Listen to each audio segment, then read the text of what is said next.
Is it recording? Only if you record it. I just click. Yeah, it's recording. Yeah, recording. Okay, right. So I had this argument with my boss at the time, who hated me and I hated him, and he said we have to offer a guarantee. And I said, well, we can't. And he said, why not? I said, because it's a lie. You know, what you're asking me to guarantee, I know for a fact we're lucky if we can do it half the time.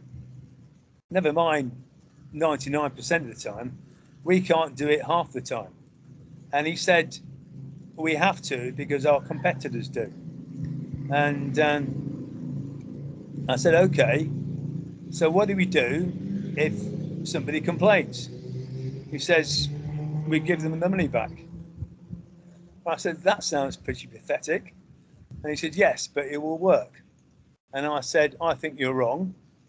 And he put another black mark in my appraisal and told me I was an idiot. And to my horror, he turned out to be right. Hardly anybody complained. Nobody, as far as I can remember, sued us for anything really bad. And we got away with it for about 2 or 3 years. And then we changed something. And suddenly we're a bit closer to the standard that was expected. We still weren't anywhere 90%, but it wasn't too bad. And given where we were, it was a huge improvement. So morally, it kind of looks wrong. The question is, are you harming anybody? And do people really believe you? And I think one of the cases that I might have shown you about 3 weeks ago was about the guy that was promised a MiG fighter if he collected all the coupons from some product. Did I show you that clip? I showed it to one class. I can't remember who it was, but basically he went to court and the judge said, you know, no reasonable person would actually really expect to get a Russian MiG fighter for collecting 50,000 bottle tops. Pepsi points, right? Pepsi points, yeah, that was it, Sandesh. Yeah. Did I show you that clip? Yes, you did. Okay, right. So, so what he said, it was unreasonable. Now, the other one that I got, which is slightly different, but still a lie. Do any of you use Pantene shampoo? Used to. Used to. Okay. I might have told you this one before as well, so stop me if I have. But when I was in Belgium, my boss was the ex-marketing director for Pantene Europe and Africa, and he wanted a kind of a strap line which said that, you know, Pantene was really good. So he sat down with the chemists and the marketing guys and the sales guys, and one of the marketing guys came up with a strap line: Pantene gives you healthy hair. Ariba, what's wrong with that? Pantene gives you healthy hair. Is that okay? It's over promising, I guess. Is your hair healthy? Is your hair alive or dead, Ariba? Oh, it's dead. It's alive. It's alive. It's dead. Your hair is dead. dead. Okay. So dead, yeah. It cannot be healthy because it's not alive. So it's obviously a biological lie. And what Ed said was, okay, we know it's a lie, you know, technically, but on the other hand, everybody knows what healthy hair means. It means it's, you know, shiny and glossy and no frayed ends and all the rest of it. So the conclusion was, although it was technically a lie, people weren't taking the phrase literally. So with a guarantee, write this down. With a guarantee, you've got an ethical question about whether you actually believe what you're saying. You've got the problem of measurement, or the service delivery standards. You know, so you need to be able to measure whether you're getting close to delivering what you should be doing or not. And you often find that differs between day of the week, the season, and the weather. So if you're British Airways, I was going to say Malaysian Airlines, but we don't have snow in Malaysia. But if you're British Airways and you guarantee 95% on-time arrival, write that down. Are you writing it down, Sandesh? On-time arrival.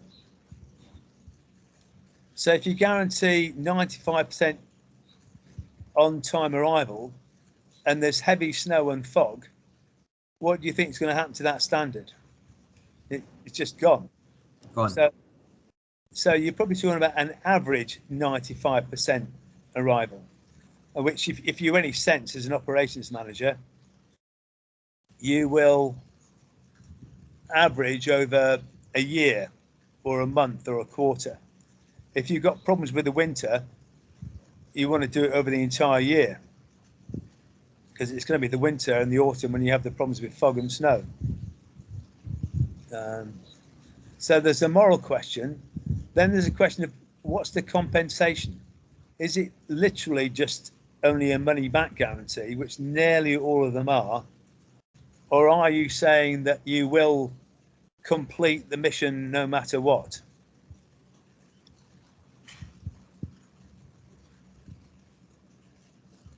So you need to distinguish between what kind of guarantee it actually is. And then the third one is the compensation. You know, to what extent are you prepared to compensate people? Like, Afra, did you find out which chapter it was in the textbook? Guarantees? You wanted me to find out? Yeah. Was it you I asked? I can't remember. No, like, you didn't ask me to find. You said Afra chapter book guarantee. So I was like, okay, maybe a question. No. Well, the question is, can you find out which chapter it's in? Now. I'm finding it. Okay. So, right. Can any of you think of any guarantees you've come across? For, I guess, in Food Panda and Grab delivery, if it doesn't arrive within 30 minutes, does the customer get their money back or a free pizza or whatever? Domino's Pizza. Domino's does that. Yeah. And IKEA has certain furniture that has like a 10-year guarantee on them. Now, right. Now, that's a very good one. IKEA, yes. Great example. 10-year guarantee on what? I got a 10-year guarantee on a rocking chair. Yeah, but what does the guarantee say? That if it's faulty or like breaks due to like natural circumstances, like the wood breaks down or something like that, then they will replace the furniture for me. Right. Now, there've been some very, this isn't a funny story, this is horrific, it's really horrible. There have been a lot of cases, I think in the States, but maybe also in the UK, where IKEA furniture has killed small children. Anybody familiar with that? No. Right. What happens, and you all need to be aware of this if you ever have any kids, because I've discovered kids are particularly stupid. They love licking their fingers and sticking them in electrical sockets and stuff like that. But the problem comes with big, heavy bookcases, chests of drawers or cabinets or wardrobes that are top heavy and not secured into the floor.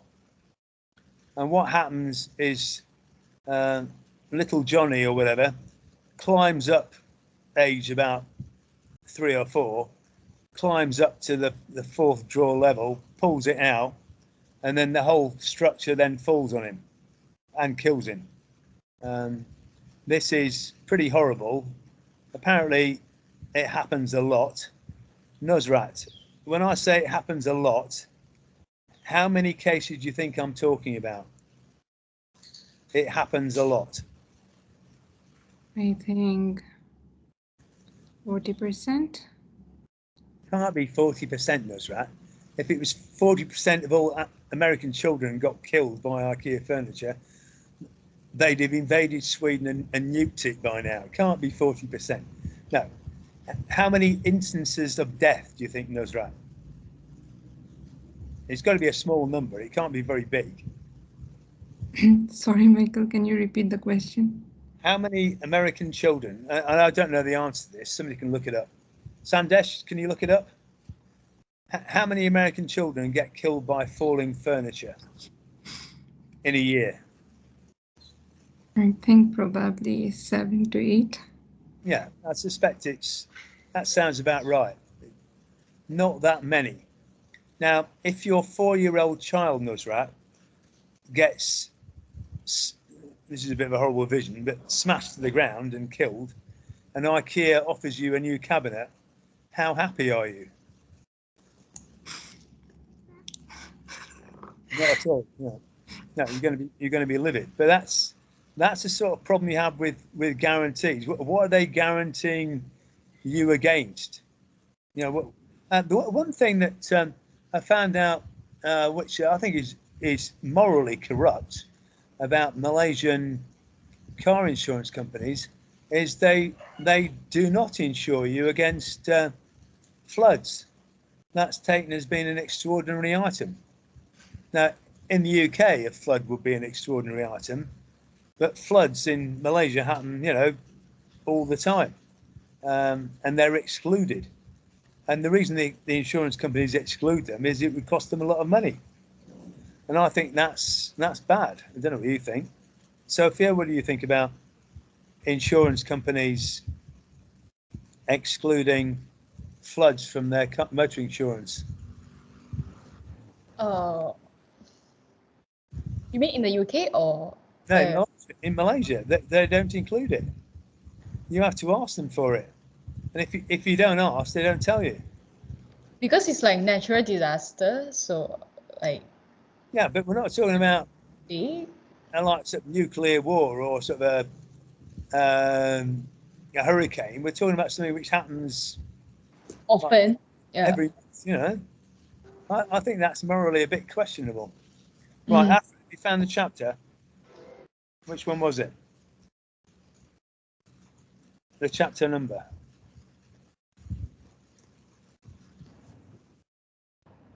Michael. Yeah?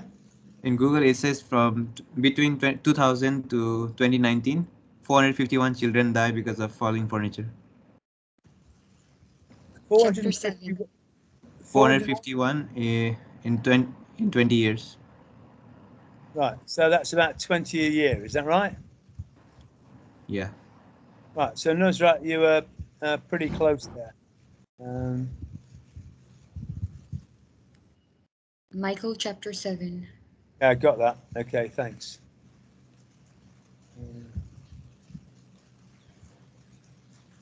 Right, how many presentations have we got to do tonight? 3. 3.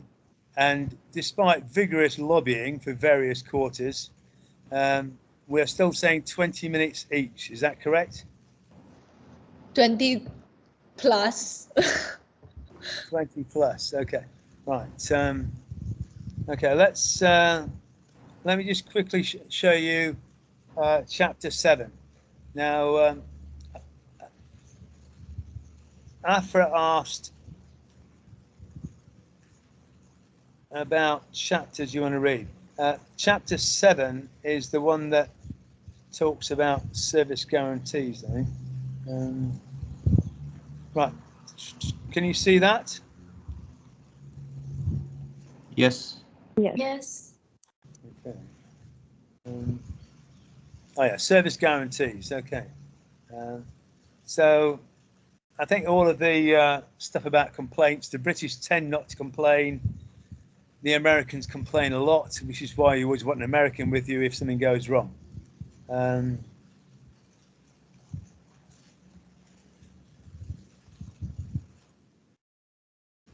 Right, service failure, that's the service level agreements.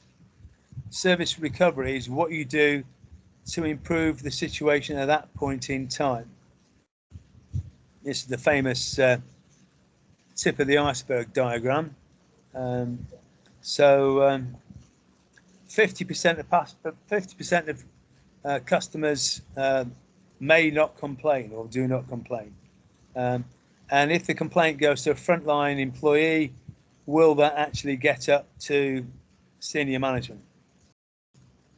Now, this is the funny one. If you satisfy them, they end up becoming pretty happy. So sort out the problem, and they actually start to become more loyal than they were before, if anything. I showed you this video already, the Dave Carroll one. Do you remember that? United Brakes Guitars? Yes. Okay. Right.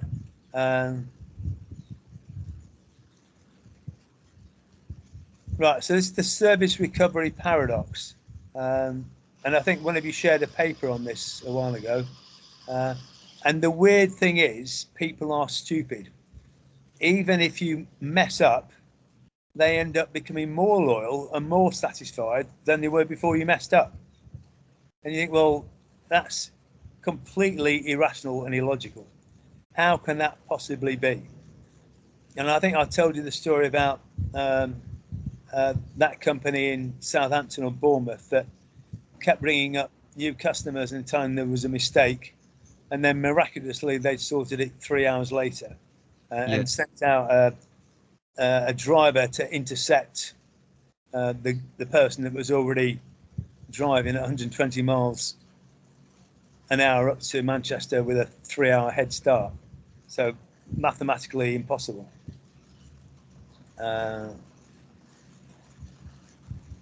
Yeah, so the interesting bit is the bottom right where it says stay.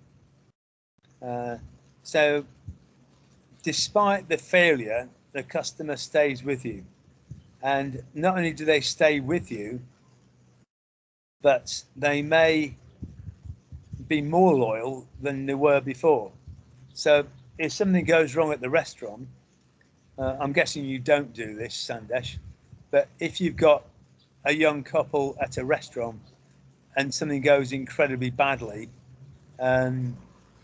you might knock a bit off the bill, you might come and apologise profusely, but if you give the lady a red rose costing a couple of ringgit or whatever, the end result is they're probably extremely satisfied, even though the guy could have bought his partner a red rose for a couple of ringgit, and in terms of the cost of the meal, it's probably irrelevant. So how you deal with it is very important, particularly in terms of word of mouth. Right, so you get different types of complainers. I'll skip through this. You don't. That's pretty obvious. Right, here's the bit about guarantee the service offering. But the question is, what are you guaranteeing? Sophia, when you go out for a meal with your boyfriend, what do you want from the evening? From what? When you go out for dinner with a friend, what is it you want? To catch up with the friend. Correct. Yeah. And Yeah, you want a pleasant experience and to catch up with a friend. You aren't going there to fill your belly. The primary objective of the evening is to have a nice time with a friend. If you were hungry, you could stay at home, open a can of baked beans and pour it on some toast, and that would be fine. You'll be full.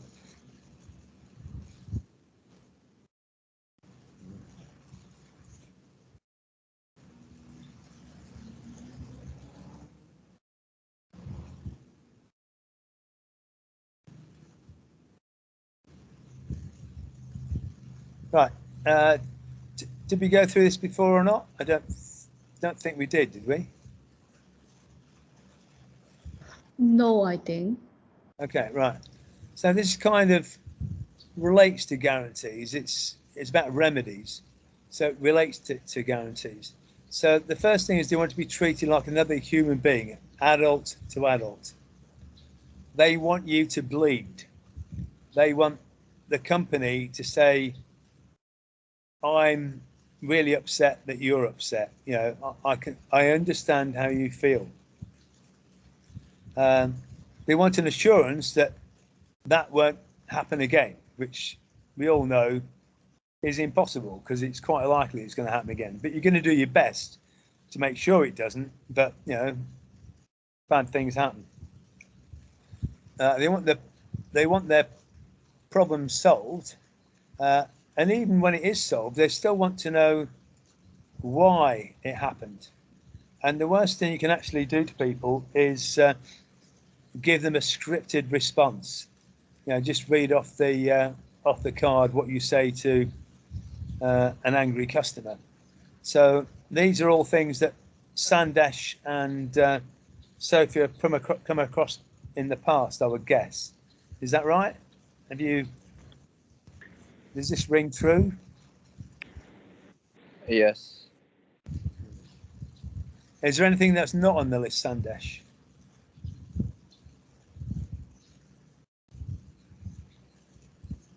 No? Right, so the one that you'd think would be most important was they want the problem fixed. But the reality is that's only 80% of the desired response.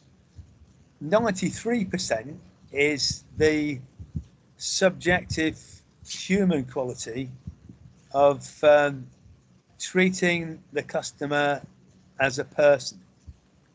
If you get that right, even if you mess up the problem getting fixed, they might still forgive you.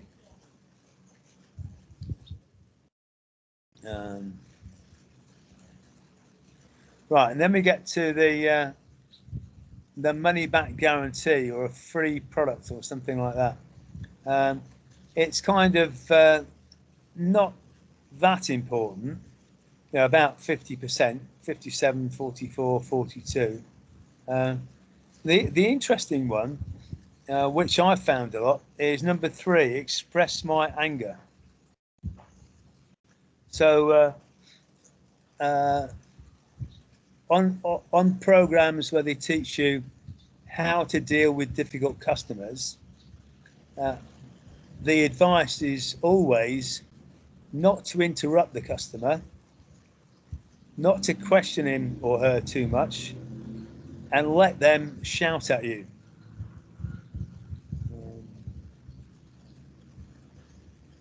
I had one where I had to deal with a Scottish customer in Glasgow, and Glaswegians are a bit like New Yorkers.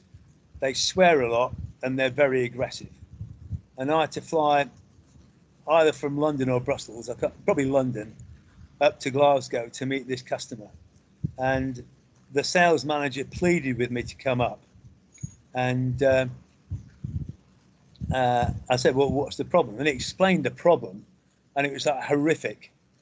We basically, everything we'd said we were going to do, we had massively messed up.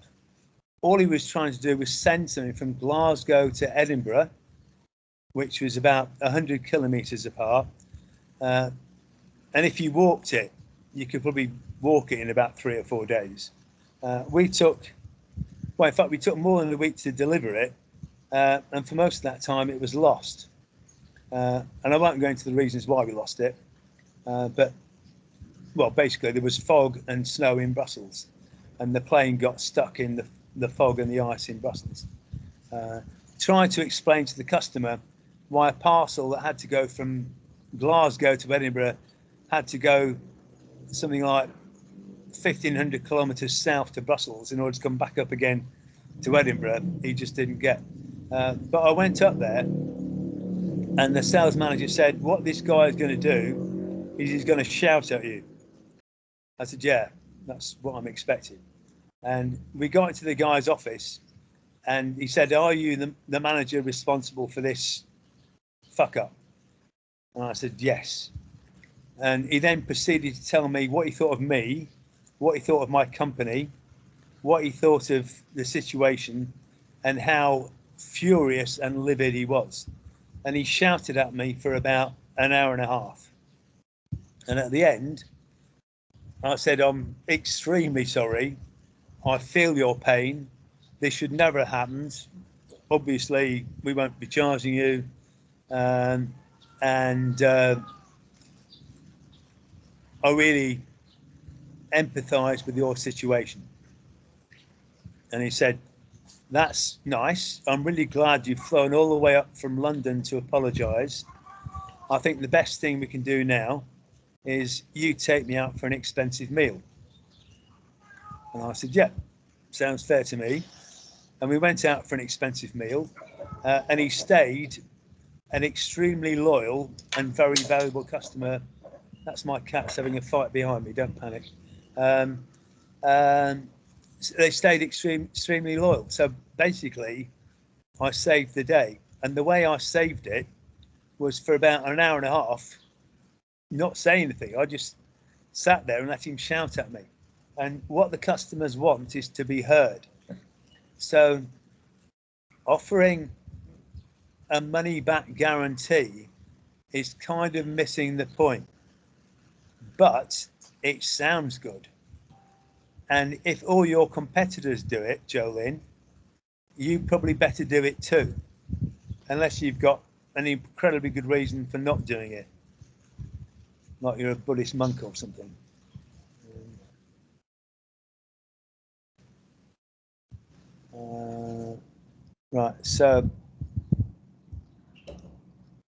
Right, so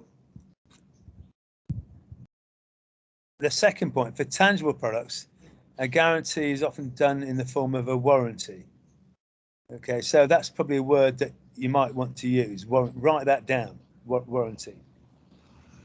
But the first one, the guarantee is a pledge or assurance that the product or service offered by a firm will perform as promised. And if not, then some form of reparation will be undertaken. So that's kind of the definition of a guarantee. But as I've explained, we cannot guarantee that the sun will rise tomorrow. So if you delivering X, Y, Z depends on the sun rising, you've already got the 0.00000001 probability that it's not going to happen because the sun's exploded. Yeah, so that's the big question, bullet point 2. It's intangible. Now, what I've done in the past and what many of my colleagues have done is they have lots of restrictions and exclusions. Small print, like the Malaysian motor car insurance industry excludes floods, even though they're extremely normal.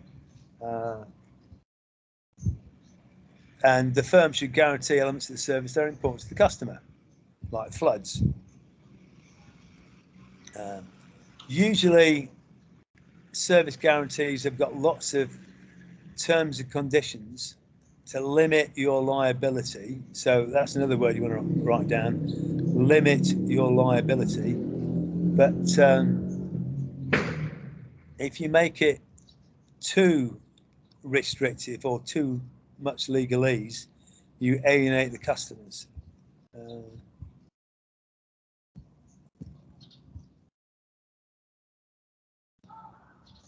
Yeah, that's something about a guarantee.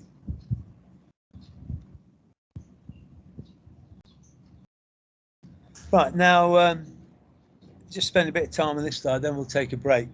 But why you might not want to offer it, this is probably an important slide. Mark this with an asterisk. Why would you not use a guarantee? Well, if your existing service quality is pretty bad, you're just creating a hostage to fortune. It's not worth it. So don't pretend to be something you're not. If you're pretty close or almost there, then you could. Does it fit the company's image? Well, you see many shops, saying that the minute you buy it, that's it, there are no returns. So that kind of makes you a bit worried. A guarantee usually comes with a price premium. Service quality is truly uncontrollable. That could be the case in case of parts of the world that are undergoing famine, Tigray in Ethiopia, Palestine, Ukraine, Crimea border, anything like that. You might want to be very careful about guaranteeing anything, because you never know when the whole operation is going to get closed down. The Pepsi points, you need to make sure that you're not offering something like the Hoover flights to the USA or Pepsi points in the MiG fighter, where the customer just takes a loan of you. The cost of the guarantee, back to what I was asking Nusrat about, with how much is it going to cost to improve your production process to the point where you cut out 99.99% of all errors. You maybe could do it theoretically, but the amount of money you'd need to spend to get there, is more than a nuclear power station. It's just not practical. And the other one where you wouldn't use a guarantee is if the customers don't see any risk. Okay. Oh yeah, this slide is pretty important too. It's about service switching. So if you offer a guarantee and you have a service failure, what you really want is for a solution that ends up with the customer staying with you. Staying with you.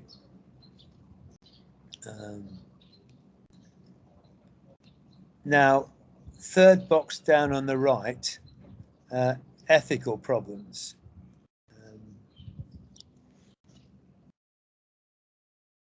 Right, so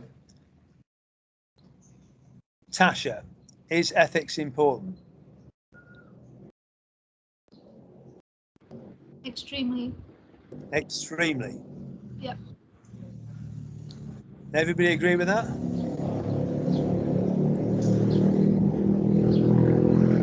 You see Donald Trump just been investigated for keeping 2 sets of books?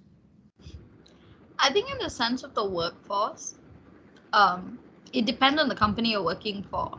Like if you look at Tesco is very ethical as compared to maybe Giant in Malaysia is not as ethical with the stuff they do. In what way? What do in terms of how they deal with their vendors, maybe? Yeah. It may not have the same efficiency or the same ethical priorities that Tesco might have. If let's say Tesco is more environmentally friendly because they have a UK-based organization owning them, and then you have Giant, which is more local, and they may not be as aware, so their ethics are not the same. Right. The chief buyer for Tesco used to be called Daisy Hyams. I never actually met her, but I met a lot of the other of the Tesco board, and they had a terrible reputation in the UK for being really evil with small suppliers and farmers. So they may well have changed. I don't know. I'm going back about 30 years.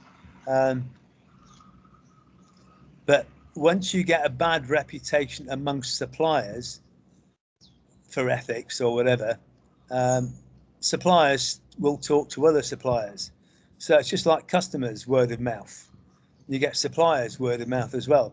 And if I know that that Giant or whatever have given me a contract, but they're actually unreliable payers, screw me down to the floorboards, keep coming up with last minute impossible demands and all the rest of it, it's maybe one client I could do without.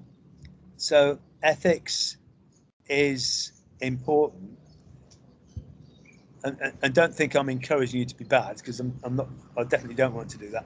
But Donald Trump did pretty well. He got elected president of the United States, and he's worth a heck of a lot of money. And if you look at his practices, they're extremely unethical. Now that's an extreme. But there was one tour operator in the UK who had very low service standards, but brilliant advertising. And every year they lost something like some huge percentage, something like 20% of their customer base left because the service was so bad. So to compensate, they spent all their money on advertising to try and get new customers in. Write this term down: customer churn. So if your quality standards aren't that good, and the customer churn is high, you need to get lots of new customers in to replace the ones that have left. Now, the company I worked for was very expensive, had very high standards, and most people came back to us year after year after year.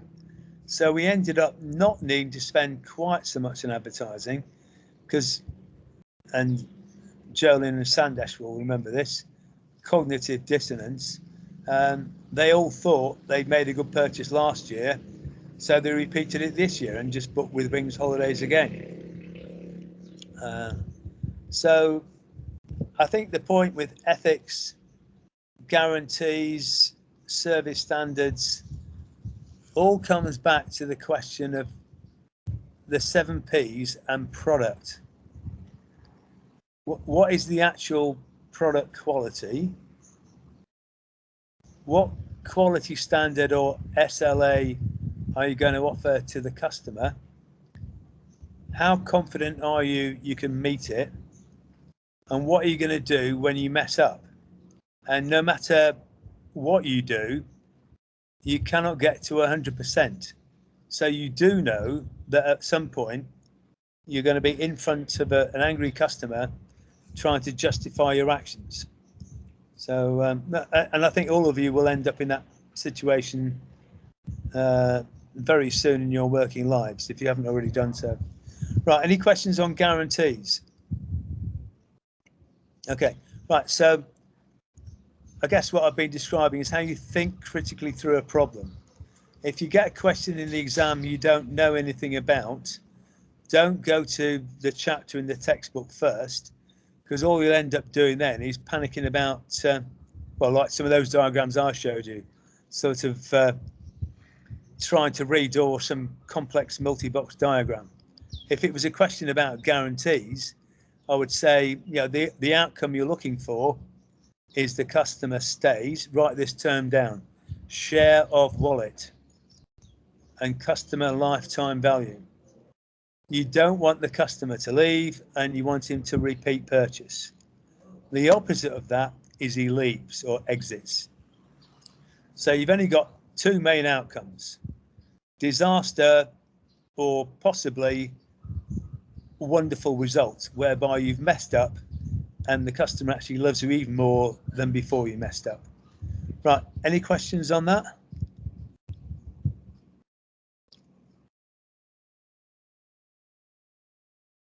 Right, shall we take a break and then do the presentations? Michael, Yeah. can we go first for the presentation, me and Afra? Yep, as long as everybody else is happy with that. Yeah, Sophie is happy. Okay, yeah, all right. Can we go second then? Yeah, okay. So Nusrat, Sandesh, and Moin.